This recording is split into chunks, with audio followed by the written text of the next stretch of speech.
El día que escribo este guión es 8 de septiembre, la fecha en que Camila cumpliría 18 años si siguiera viva.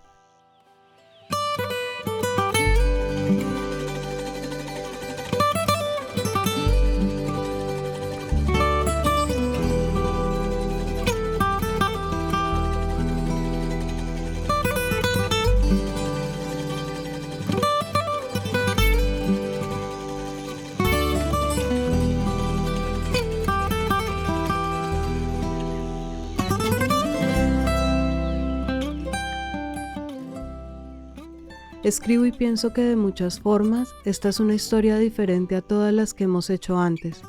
Nunca habíamos narrado la vida de alguien que ya no está, ni mucho menos habíamos intentado poner en palabras la vida de alguien que nunca las tuvo.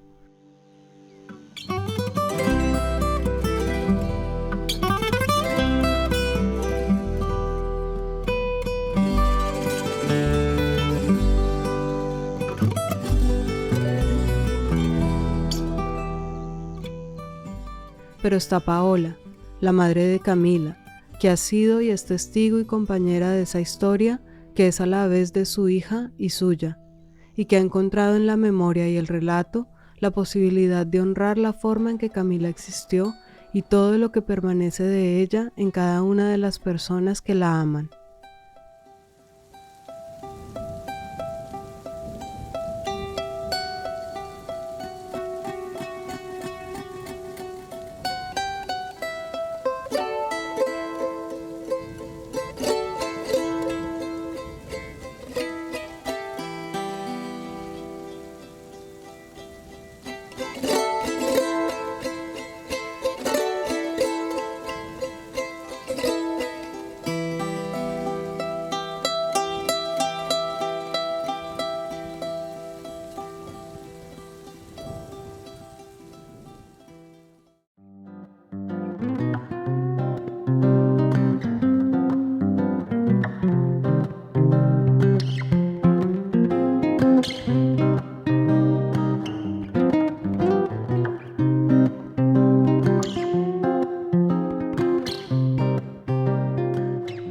Yo soy Paola Cadena y esto es Recordarte, un podcast donde la vida es una historia y la voz el acontecer sonoro de la memoria.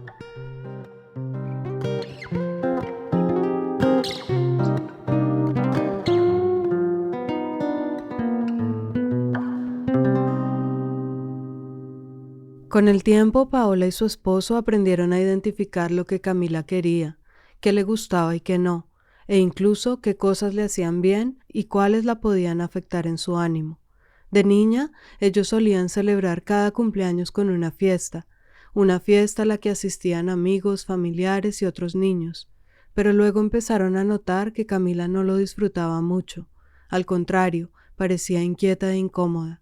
Y es que según les explicó luego el neuropediatra, dada la condición de su discapacidad, el contacto que ella tenía con el mundo exterior y por supuesto con sus padres estaba dado por el tacto y el olfato únicamente. Así que en un evento con tantas personas, para ella era muy difícil encontrar el olor de sus padres y eso la hacía sentir insegura. Y de ahí en adelante comprendimos que nosotros no estábamos para cumplir, digamos que con la obligación social de celebrar los cumpleaños, de ir a las fiestas, de a la Navidad, que el Año Nuevo, o sea, realmente eso no es tan importante. No tiene tanto valor, es más importante estar a su lado, es más importante que ella se sintiera segura, es más importante que ella supiera que estábamos las personas que más le dábamos estabilidad y seguridad cerca. Y nos desprendimos de eso. Para ellos como padres hubo que aprender y desaprender muchas cosas, y así poco a poco lograron ver la vida cada vez con más claridad a través de la experiencia misma que les mostraba su hija.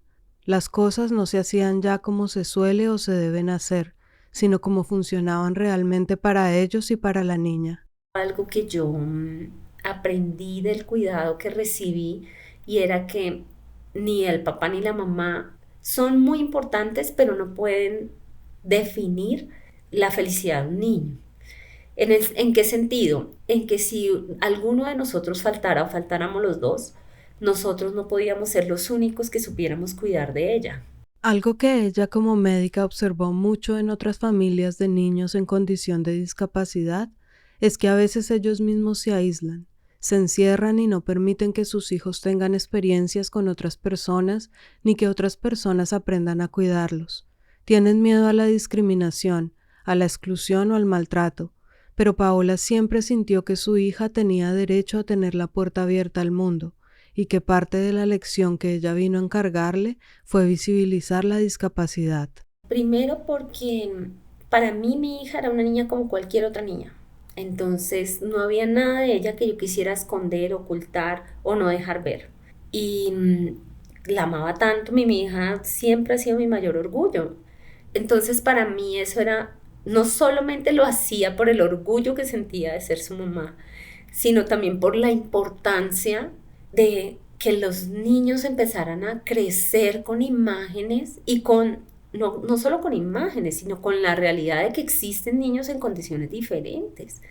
O sea, hay que intentar aclarar todas las dudas que tienen los niños para que no crezcan como crecen la mayoría de los adultos, pensando que es un castigo, que es una vergüenza, que qué frustración, que si a mí me hubiera pasado eso, no hubiera podido seguir viviendo. Otra cosa que para ella fue muy importante y que aprendieron con el tiempo es que más que médica o cuidadores, ellos debían ser ante todo padres y que en la casa Camila necesitaba descansar y disfrutar. Porque al principio era terapia, terapia, terapia, terapia, terapia, terapia.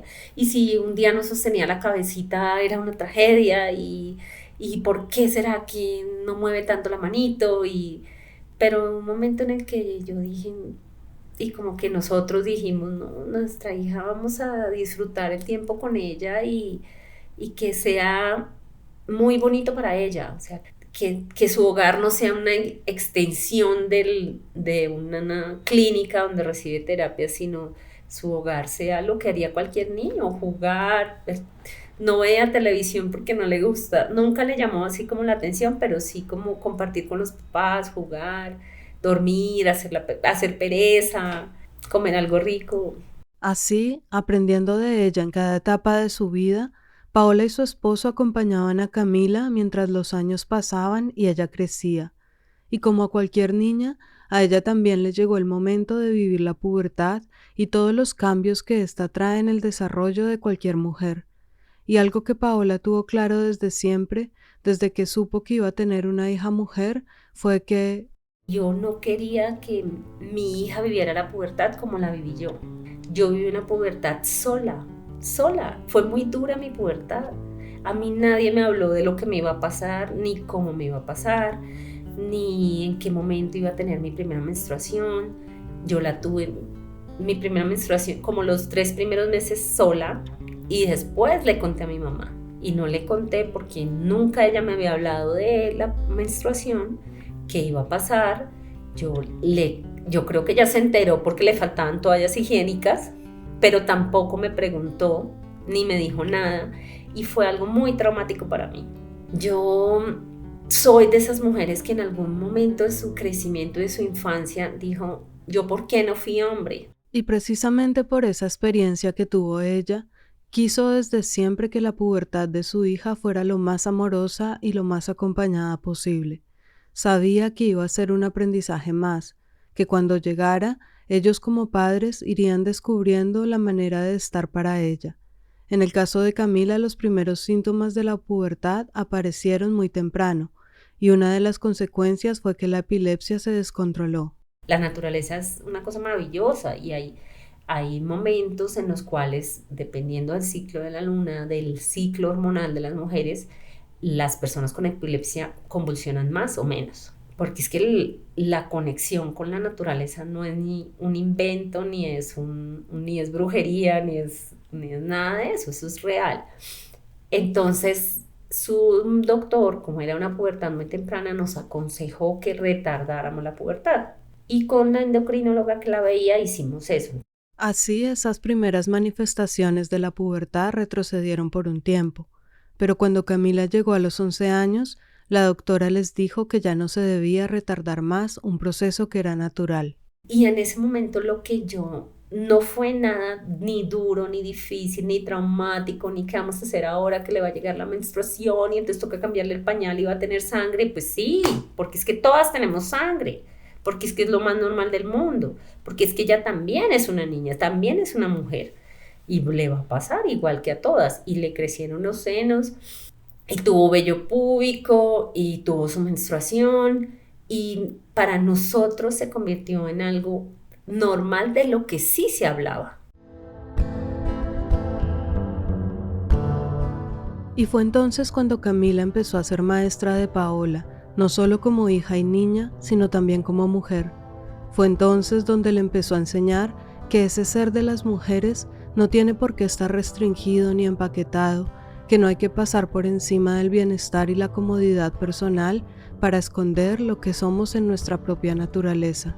Porque yo al principio, no, pues hay que comprarle tops a la niña. Y yo compraba eso y eso se le enroscaba y ella toda incómoda y todo eso.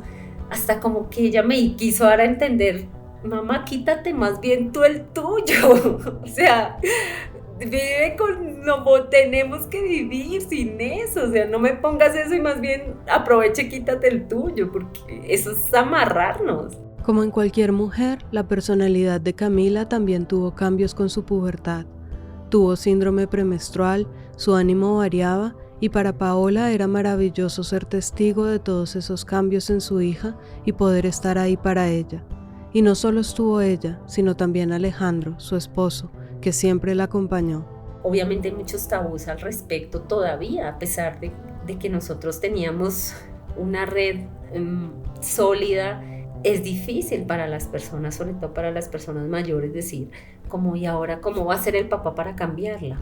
¿Sí? Todavía existen ese tipo de tabús y de cuestionamientos. Y yo pues, y él mismo decía, pues de la misma forma que la ha cambiado 12 años, de la misma forma que la ha cuidado durante, igual. Y para él fue también un momento natural, se adaptó súper fácil.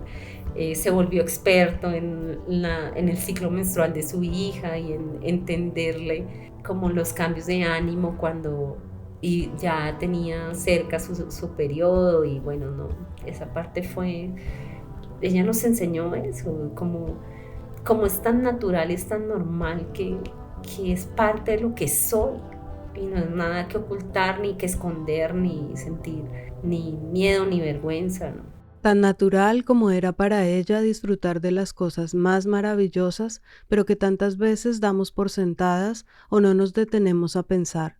Camila amaba el agua, el viento, el alimento, el olor de sus padres, y ellos, a su lado, fueron aprendiendo de esa capacidad suya de ser feliz con lo que ya nos está dado.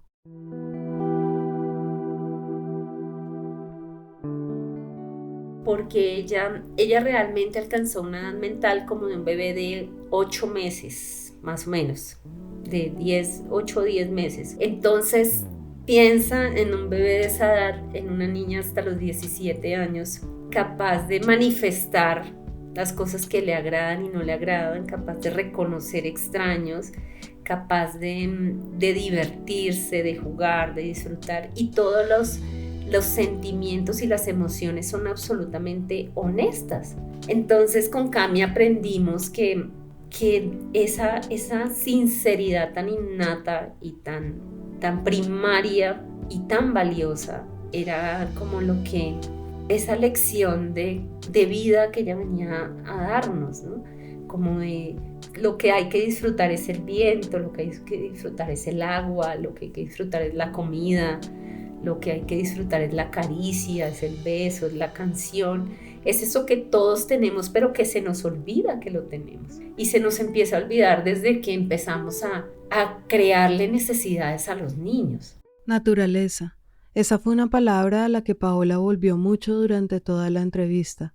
Y es que la vida de su hija, de su maestra como ella la llama, le trajo la conciencia de que somos eso, de que por más que queramos alejarnos y pensarnos diferentes, independientes y únicos entre todo lo que nos rodea, no somos sino parte de un todo que funciona como conjunto. El recordatorio de eso también se lo dio su hija. Cuando tú tienes una persona que es tan profundamente natural en toda su esencia, pues empiezas a darte cuenta que esa conexión con la naturaleza es lo que permite que sigamos aquí, que sigamos vivos.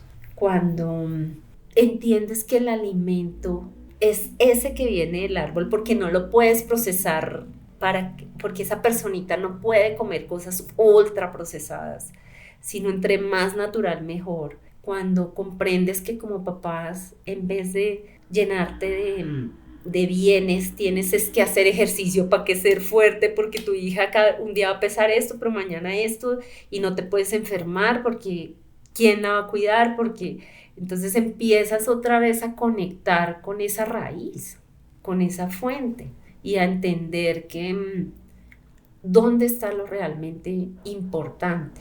Mirando hacia el futuro como médica, Paola sabía que la epilepsia de Camila iba a ser un factor determinante en su expectativa de vida, pues el tipo de convulsión que ella sufría, llamada encefalopatía epiléptica, es considerada de las más graves y va generando un deterioro progresivo en las funciones del cerebro.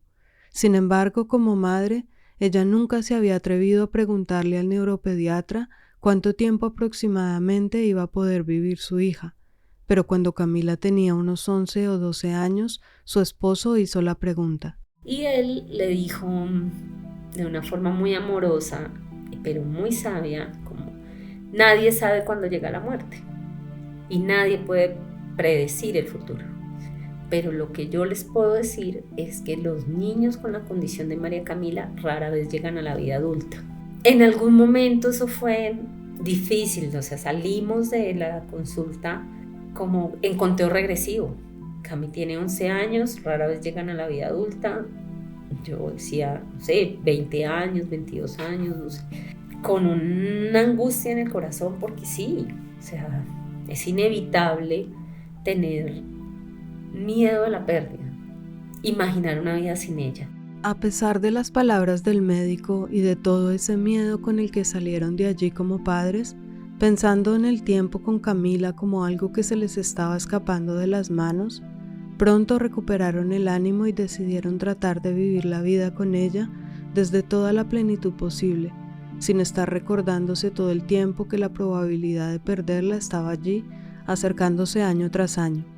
Pero como la naturaleza misma, los ciclos de la enfermedad son inevitables, y para el año 2020 la salud de Camila tuvo un giro, y para que podamos entender ese giro, Paola lo ilustra desde su conocimiento como médica. Lo que sucede es que cuando tu cerebro está convulsionando, tu cerebro no aprende, tu cerebro no dirige adecuadamente el resto de las funciones del organismo. Entonces, esa epilepsia tan grave que se llama encefalopatía epiléptica, lo que hace es que mantiene el cerebro todo el tiempo desconectado del resto del cuerpo. Él está ya en un cortocircuito constante y entonces el resto del cuerpo empieza a enfermar porque el movimiento es erróneo, porque las funciones no se pueden realizar de la forma que necesitan los órganos para vivir bien. Entonces, ese es el riesgo que ella tenía y que finalmente fue el que marcó ya el proceso de deterioro de su salud, fue que la epilepsia saliera de ese control que teníamos y se convirtiera en una todavía más grave de la que había tenido cuando era bebé. ¿Qué hizo eso en su cuerpito? Entonces lo que hizo fue que ella ya no pudiera controlar bien la deglución de los alimentos y microscópicamente se empezaran a ir saliva y partículas de comida al pulmón. Entonces le empezó a dañar sus pulmoncitos y ya no tenía la misma fuerza de antes porque su cerebro, en vez de concentrarse en sostener la cabeza, sentarse, estaba convulsionando. Entonces empiezan a aparecer deformidades en la columna y eso hace que los pulmoncitos se estripen, que no puedan funcionar como deben funcionar. Entonces empiezan a generar todo este tipo que es parte de la evolución de la enfermedad y que empiezan a deteriorar la salud y la calidad de vida de las personas. Y fue lo que pasó con Cami. Ella hacia el 2020, en plena pandemia, empieza a tener unas convulsiones diferentes Y sus doctoras ya en ese momento determinaron que tenía un nuevo síndrome de una epilepsia supremamente difícil y catastrófica, se llama así, y ya pues empezó a comprometer otras funciones de su cuerpo. Ese cambio en la epilepsia de Camila obviamente empezó a tener consecuencias en su salud general, y para mayo del 2022 presentó un cuadro de infección pulmonar muy delicado, como no había tenido nunca antes, y es entonces cuando por primera vez tienen consulta con un especialista en cuidado paliativo pediátrico. Y Paola enfatiza que fue la primera vez porque está convencida de que ese acompañamiento debió existir desde el día 1 del diagnóstico de Camila, pues aunque pensamos lo paliativo como algo que se refiere solamente a una etapa terminal del cáncer o de una enfermedad de ese corte, es en realidad el cuidado durante las enfermedades crónicas, irreversibles y progresivas, un acompañamiento y una guía que fue muy valiosa y muy necesaria. Para nosotros fue muy importante porque la doctora que nos acompañó en ese proceso es una persona que tiene esa capacidad para hablar desde el amor, desde la compasión, desde la solidaridad, pero con la realidad de decirte la situación es esta y las expectativas son tales. Y empezar a acercarnos hacia la idea de la muerte, hacia la idea de qué va a pasar si, qué vamos a hacer si nuevamente, nunca va a ser fácil y claramente no es algo para lo que probablemente nadie en esta cultura esté preparado, porque hay otras culturas que tienen una visión muy diferente de la muerte, eh, pero que es tan necesaria y es tan necesaria aun cuando tú creas que tienes toda la salud y que no te va a pasar nada o que a tus hijos no les va a pasar nada, porque eso no es cierto, no es cierto. Eso que dicen que para morirse solo se necesita estar vivo, pues es la realidad, es lo más certero que tenemos en la vida. Y dependiendo de cómo nosotros tengamos la concepción de la muerte, va a ser más o menos traumática. Y entonces que tú tengas la oportunidad de expresarle a alguien esas dudas, esos temores, esa angustia que sientes con relación a la posibilidad de que tu hija se muera, pues es muy importante. Aunque Camila había tenido afecciones pulmonares de bebé, esa que sufrió en mayo del 2022 era diferente. Los médicos les explicaron que era una neumonía aspirativa, y lo que eso quiere decir es que partículas de comida de la boca y la garganta pasan a los pulmones y los inflaman. Entonces le hicieron un estudio de deglución y se dieron cuenta de que Camila ya no podía tomar líquidos. Mi hija adoraba tomar agua, o sea, tú le dabas agua en un termo de esos que usamos para hacer deporte y ella tomaba agüita sola y ya tampoco podía comer sólidos. Aunque Camila no masticara, Paola y su esposo trataban de variar su dieta con alimentos triturados para que ella pudiera tener el disfrute de diferentes sabores y que no todo fuera un licuado. Sin embargo, eso ya no iba a poder ser posible. De ahora en adelante, solo podría comer purés y líquidos espesados. Así pasó gran parte del 2022. Ella estaba más estable y se había adaptado muy bien a la nueva dieta. En diciembre hicieron un viaje como familia. Se fueron a Barichara, un municipio hermoso del departamento de Santander, al norte de Colombia. Esos viajes ya se habían convertido en un ritual para ellos. Siempre trataban de recibir el año en un lugar diferente, pero en ese momento ni Paola ni su esposo sabían que ese sería el último viaje de fin de año con Camila.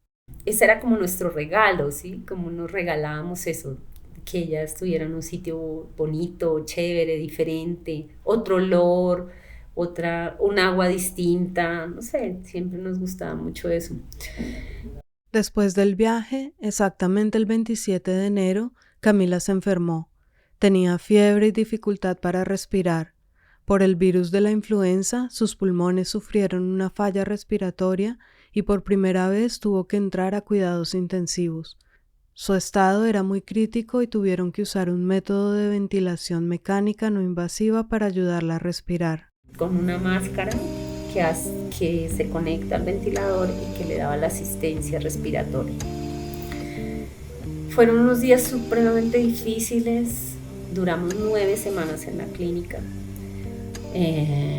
pero a los 5 días de estar en la unidad de cuidado intensivo y con el acompañamiento de las intensivistas de la clínica y viendo que era una situación demasiado traumática para mi hija, porque una UCI nunca es fácil y jamás va a ser fácil para los pacientes, tomamos la decisión de salir de la unidad de cuidado intensivo, aunque eso significara que Cami podía morir, porque dijimos, vamos a brindarle el máximo confort posible, que no tenga ningún dolor, ni ahogo, nada, pero definitivamente esto no es lo que queremos para ella, porque las posibilidades de que ella saliera bien de esa hospitalización de la unidad de cuidado intensivo eran muy remotas. Pero mi Cami, nos fuimos para la hospitalización, no en la UCI, sino hospitalización normal, y ella decidió luchar por su vida. Y yo se lo dije como se lo dije desde que estaba embarazada, o sea, hasta que tú quieras y voy a estar a tu lado. Tú eres la dueña de tu cuerpo, de tu vida, y hasta que tú quieras vas a estar. Y nosotros vamos a estar acá. Fue una hospitalización dificilísima. Camila no pudo volver a comer nada por su boca y entonces necesitó un dispositivo que se coloca en el estómago y que se llama gastrostomía. Después de 9 semanas muy duras en que Paola y su esposo prácticamente vivían en la clínica, lograron volver a casa el 31 de marzo del 2023. Volvimos a casa con oxígeno. Esta casa se volvió un hospital. Nunca pudo regresar a la institución donde recibía sus terapias. De ahí en adelante todo el cuidado fue acá en la casa. Aprendí a hacer terapia respiratoria, a succionar un paciente, o sea, a mi hija fue el primer niño que yo succioné en mi vida. Y era difícil, porque es una sonda que se mete por la nariz y llega hasta más abajo de la faringe para poder sacar las secreciones que ella no podía toser. Entonces su enfermedad ya le había comprometido la capacidad de toser, y la mejor terapia que existe, el mejor jarabe para la tos es la tos, porque es lo que permite que tú realmente movilices, tus pulmones funciones y movilices esas secreciones, y Cami no lo podía hacer, no tenía fuerza para hacerlo. No, luchamos muchísimo, otra vez la pelea con el sistema de salud total, porque que te den las cosas que necesitas para poder cuidar de tu hija en la casa es muy difícil, y aún así nosotros cubríamos como una parte súper importante de los gastos médicos que Cami requería, porque lo que le brindaba su seguro médico era insuficiente. Pero y también vuelves a cuestionarte tantas cosas, como qué hacen los papás que no pueden hacerle la terapia a sus hijos, que no pueden pagarla, pues regresan a urgencias, sus vidas se destruyen totalmente, porque es que realmente es muy difícil. Puede que la calidad de los servicios y los profesionales en Colombia son excelentes, pero el acceso a los servicios es muy difícil, es supremamente complicado. En esta etapa de la enfermedad de Camila y con el acompañamiento de la doctora especialista en cuidado paliativo, el enfoque del cuidado cambió muchísimo para ellos. Ya no estaban concentrados únicamente en el control de la epilepsia, en el cuidado de sus músculos, de su columna, en las terapias, sino que ahora se concentraban además en reconocer el dolor y en poder intervenirlo, reconocer la dificultad para respirar y estar ahí en el momento en que necesitara asistencia. Es una perspectiva distinta, el acompañamiento es muy distinto y es muy bonito. Es muy bonito porque yo digo, por más doloroso que sea y que haya sido, tener la oportunidad de vivir también ese proceso fue muy importante. Mi esposo dice algo que es muy cierto, y es que a nosotros Cami nos preparó, nos dio la oportunidad de disfrutar todos los periodos de su vida. Y después de que llegamos de la clínica en marzo del año pasado, el 31 de marzo salimos. Durante ese año, esos 10 meses que siguieron, ella nos fue mostrando que estaba llegando el momento. Y fue muy importante poderla acompañar en eso, acompañarla y desprendernos de, de lo que tanto duele, o sea, de esas pérdidas que tú no quieres enfrentar y a enfrentar esas pérdidas, aceptar esas realidades y entender que eso no se iba a curar. Durante ese año del 2023, Camila sufrió 4 neumonías y sus pulmones se deterioraban cada vez más y más. Por lo mismo, las exigencias de su cuidado aumentaron al 100%. Paola tenía 2 trabajos y tuvo que dejar uno para estar con su hija. Sus colegas, compañeros y compañeras le ayudaron muchísimo, le cubrían turnos y estuvieron siempre ahí para apoyarla. Y aún así, con esa rutina de cuidados tan delicada y demandante, Paola y su esposo en esos meses llevaron a Camila 4 veces al mar. Ese inconsciente tan sabio que te da para mí la naturaleza nos decía como aprovechen estos momentos en los que ya está bien porque no va a haber más.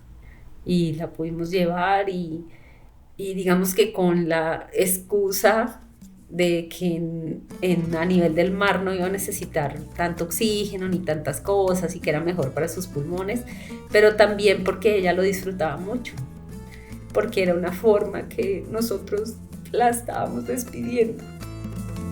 Camila sale al balcón, que la luna está brillando, por ti ya sonó el tambor y el mar te estuvo cantando, ya los corales se mostraron con todo su colorío, para que sepa Camila que yo a ti nunca te olvido, para que sepa Camila que yo a ti nunca te olvido.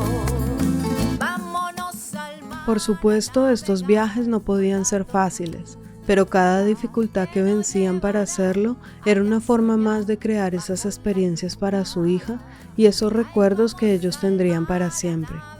Cami, maravillosa y tan generosa y tan increíble, pudo viajar el año pasado 4 veces con oxígeno, terapias, con maleta llena de nutrición, bolsas para la gastrostomía, como con todo lo que podría ser un pero, no lo fue. Todo lo que podía ser una limitante la solucionamos. Juan Pablo, Mi Camilochi, Jaimito, Kiara, mi Camilochi, María Camila Abril, mi Camilochi,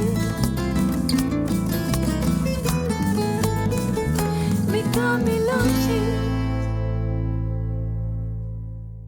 Uno de esos viajes se dio a finales de agosto para el cumpleaños de Paola.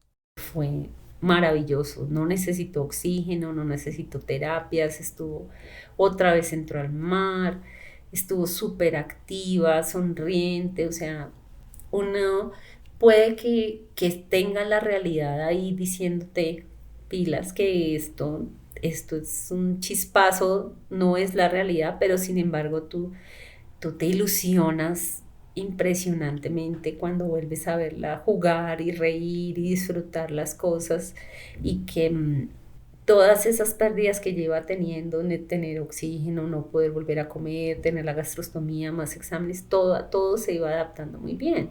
Unos meses después, en octubre, volvieron a viajar, pero esta vez la notaron diferente. Camila ya no tenía la misma energía, la misma fuerza, y al llegar del viaje, a los pocos días le dio una neumonía otra vez. En ese momento empezaron a tomar decisiones aún más conscientes de hasta qué punto permitirían cuidados invasivos. Se le colocó un dispositivo que le brindaba mucho más oxígeno, pero no cuidado intensivo, ni reanimación en urgencia, únicamente hospitalización normal. En esos términos de cuidado, Camila recibió su antibiótico y se recuperó muy rápido. A los 7 días ya estaban de vuelta en casa. Entonces Paola y su esposo, desde su concepción de padres e incluso ella como médica, pensaron para sí mismos que Camila estaba muy fuerte. Pero sus doctoras, sí, ahí nos pusieron como una alerta y nos dijeron, la situación es bastante crítica, sus pulmones están muy comprometidos y ella lleva 4 neumonías este año. Es algo realmente muy grave lo que está pasando. Y la epileptóloga, la especialista en epilepsia, nos dijo como, ustedes saben que Cami no va a morir convulsionando, pero saben que sus órganos se van a empezar a comprometer poco a poco hasta que ya no va a poder vivir más. Y ya ella tenía compromiso en la función de la médula ósea, no producía defensas adecuadas porque ya tenía compromiso a ese nivel. Cuando vamos a la neumóloga, ella me dice, Paola, yo creo que su corazón también se está comprometiendo porque está taquicárdica todo el tiempo, porque las infecciones, y empieza este proceso de decir, mi hija se está muriendo y la muerte ya no es algo que eventualmente va a llegar, sino es algo que está muy, muy cerca de nosotros. Ellos hicieron un último viaje, y en ese viaje Camila estuvo muy mal, supremamente ahogada, a pesar de que le hacían varias terapias al día para ayudarla a respirar mejor. Y Cami nos miraba como tratando de transmitirnos esa paz que ella sentía, de decir, yo me estoy preparando. Y ustedes tienen que empezar a entender que ya nuestro tiempo en este plano ya se está agotando. Paola y Camila siempre tuvieron una conexión muy especial a través de la música. Desde que Camila estaba en su vientre, Paola siempre le cantaba, y durante toda su historia siempre fue como si las canciones llegaran en el momento justo para hacerla sentir cosas, para expresar lo que las palabras no podían expresar. Increíblemente, como que eso que tú oyes una canción y dices, me sale, o narra mi historia, cuenta mi vida. Esas canciones fueron llegando ahí durante toda su vida, porque tengo desde que estaba embarazada canciones que le cantaba. Y en esa conexión a través de la música hubo un momento muy especial, y fue precisamente en ese último viaje en que Camila había estado tan mal. Pusimos un video y el algoritmo nos envió una canción que se llama Humo, que escribió el cantante de Jarabe de Palo cuando estaba muriendo de cáncer. Ahora que cada suspiro es un soplo de vida robada a la muerte. Ahora que solo respiro porque así podré volver a verte. Ahora. Y estábamos en un momento los tres muy crítico, muy difícil. Y esa canción dice que solo me queda esperar a que llegue la hora. Y nosotros como que no le estamos poniendo cuidado a la música, y de repente dice esa frase y la miramos a ella y entendimos como que ella nos estaba enviando ese mensaje. Y yo sí creo que Cami se comunicó mucho con nosotros a través de mensajes que no eran verbales, y ese fue un mensaje que ella nos dio. Abrázame, mi amor, te lo ruego, abrázame fuerte por última vez. Ella nos fue preparando. Este año fue demostrándonos que porque ella no podía seguir viviendo. Y aunque tú crees que no estás preparada para eso, tu cuerpo sí, y tu esencia o tu cerebro en su inteligencia va listando tu cuerpo para enfrentar situaciones difíciles. Entonces ella nos fue mostrando como que íbamos hacia allá, y empezar a despedirnos de ella de diferentes aspectos, desde el aspecto de su rutina de colegio, de las cosas que íbamos perdiendo. Y hubo un momento cuando estuvimos en ese viaje que nos dimos cuenta que ella incluso estaba perdiendo el placer por la vida, disfrutar la vida, ya no la podía disfrutar, por más de que ella quisiera, ella ya no la podía disfrutar, su cuerpo, la capacidad de su cuerpo ya no le daba para eso. Entonces ya no pudo volver a entrar al mar, en la piscina no podía jugar, solamente se relajaba un poco y por eso la metíamos, pero ya no podía jugar. Paola y su esposo sabían que ya su hija estaba transitando su última etapa en este plano, y al regresar de ese viaje hablaron inmediatamente con la doctora de cuidados paliativos, y ella les confirmó que la condición de Camila era lo suficientemente grave para volverle a dar medicamentos que le ayudaran a disminuir la sensación de ahogo, no para que respirara mejor porque no era posible, sino para que no se sintiera ahogada. Entender que había llegado el momento de la muerte de mi hija era muy difícil, pero sabía que era algo que ella necesitaba. Y su doctora muy sabiamente nos dijo, hay enfermedades que solo se curan con la muerte. Y así es.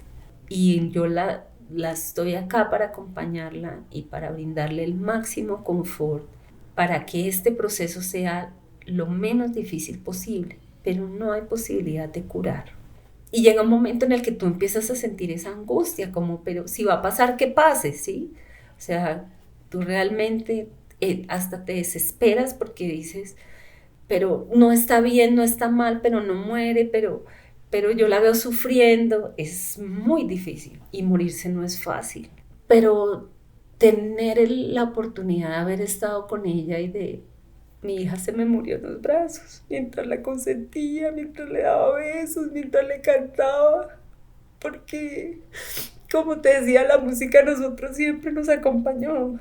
Y en el último año nos hicimos una playlist de las canciones que a ella le gustaban y que nosotros le cantábamos y le dedicábamos con tanto amor y le poníamos música mucho, todo el tiempo. Y haber estado ahí fue muy importante porque yo pienso que no hubiera podido ser de otra manera. El 14 de diciembre hospitalizaron a Camila muy grave y el 17 de diciembre falleció. La vida le había regalado a Paola una red de mujeres que siempre estuvieron ahí para ella y que la apoyaron y que amaron a su hija profundamente. En primer lugar, Delvis, la nana de Camila, que llegó a su vida muy pronto y la acompañó hasta el final. 16 años en que fue absolutamente amorosa y en que siempre estuvo dispuesta con su dedicación y su tiempo para acompañar a Camila, incluso en esas hospitalizaciones. También 2 amigas que desde el inicio se interesaron por conocer a su hija, por amar a su hija, por estar ahí y aprender a cuidarla. Amigas que, por ejemplo, en esas hospitalizaciones tan largas, se quedaban muchas noches con ella para que Paola y su esposo pudieran descansar. Y así había sido también en esa última hospitalización.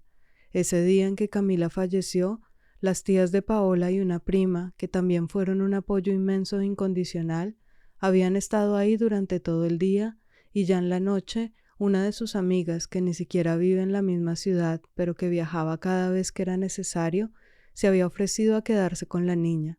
Sin embargo, ya sabiendo que la situación era tan crítica, Paola y su esposo decidieron que se quedarían también los dos. Así que Camila murió acompañada por ellos 3 en los brazos de su madre, mientras ella le cantaba y la acariciaba como siempre lo había hecho. Nadie está preparado para que un hijo muera.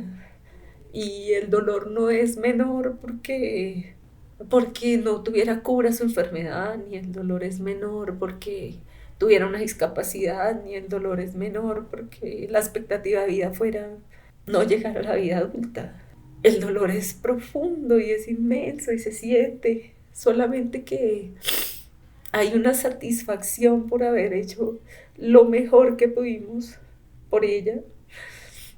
No hay culpa, no hay nada que nosotros hubiéramos dejado de hacer o que hubiéramos hecho de más, porque también en eso hay amor, ¿sí? En decir, no vamos a hacer algo que no le va a servir y que la va a hacer sufrir.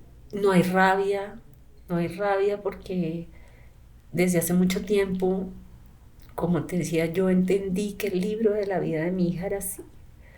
Y ahora me toca entender que era solo de 17 años. Esa es la parte difícil. Entonces, el amor de las personas que me rodean y que tanto amaban a mi hija, la aman, es lo que nos sostiene, o es lo que yo siento que me ayuda, el amor. El poder hablar de ella cuando se enfrentan estos procesos, estas situaciones tan difíciles. Si hay mucho tabú con la enfermedad y la discapacidad, con la muerte sí que es peor. Entonces hay de todo tipo de expresiones con relación a la muerte. Eh, y hay un común denominador que es el silencio, el no hablar de la persona que murió.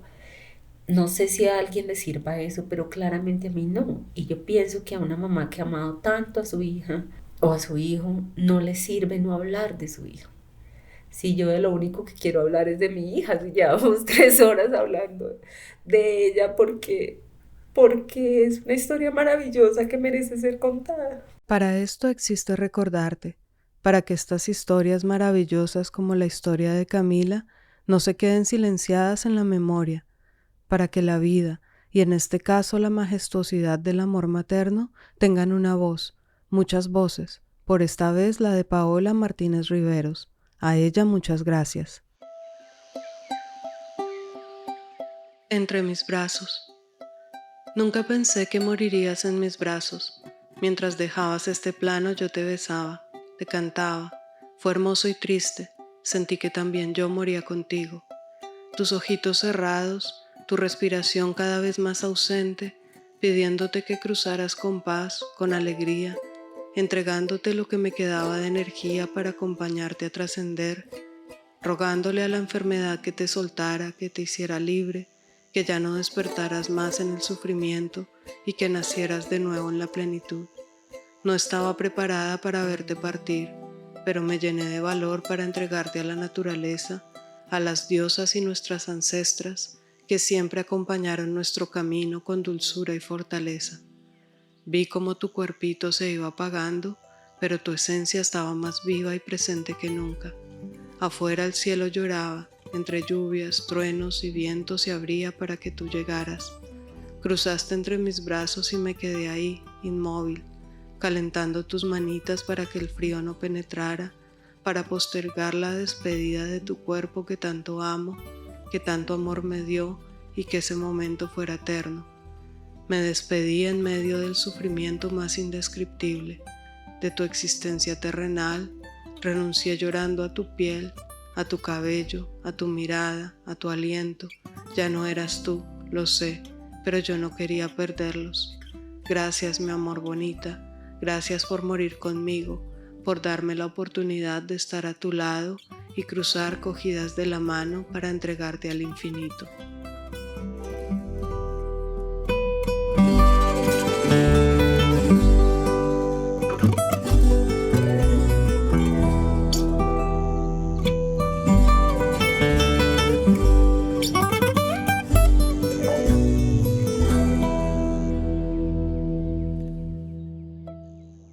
El texto que acaban de escuchar es un poema del libro que Paola escribió para su hija.